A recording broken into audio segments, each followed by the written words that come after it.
Good morning. I'm Margaret Besheer, Voice of America. Good to see you back, Ms. Kumaraswamy. On the drones, do you know who's supplying them to the Ethiopian government, first of all? And second, what were the parties' responses to you about your report? You said you spoke with the government and such. Have you gotten feedback about your report from any of the parties involved? So I'll take those. On the drone strike, again, we only, because of the limits on time and the limits of our staff, we were only able to make a finding regarding one drone strike, although we certainly have received information of continued use of drones as the war has started again. There's an annex to our report that includes photographic analysis of a part of the drone that was recovered from the attack on the Dedabet IDP camp that shows that it came from Turkey. We have not done a comprehensive analysis of where Ethiopia is getting its drones, and so that was a resource constraint. On the reactions to the report, in both Geneva and New York, we received very strong opposition reaction to the report from the government of Ethiopia and the government of Eritrea. We received many statements of support from many other countries. If you look at the debate either in Geneva last month or in the Third Committee yesterday. I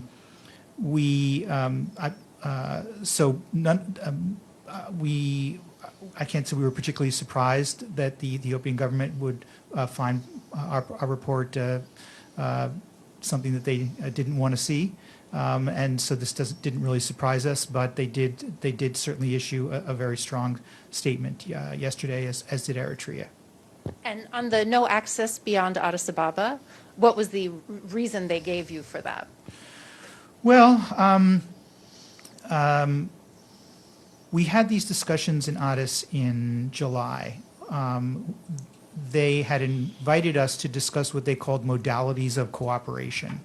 And we met with very senior people in the government and explained to them both that we had no political agenda, that we were impartial, that we were independent, but that because of that, we needed to have, as the Human Rights Council had said, we needed to have unfettered access to the sites that we wanted to investigate based on the evidence, not based on some politics.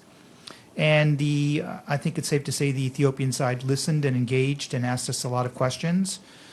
We hoped that by the end of that week in Addis that we would get an affirmative grant so that our investigative team could go to the places that we asked for, but we never received a positive reply. And so it's not as if we received a letter saying, no, you can't come, but the absence of a positive reply for purposes of UN investigators is the same as denial of access. We can't send a team in until we get affirmative consent of the government. That's the way it works with the UN. And so since we haven't gotten that permission, our team has not been able to visit any of the sites we would like them to see. So, sorry, so you mean they didn't answer you, period, or you just didn't get a no? There were certainly, media. There were statements to the media by various Ethiopian officials saying that they weren't going to cooperate with us. We ourselves never received a formal reply through our usual channels about our request for access, but the answer was clear that it was very clear that we were not going to be able to go.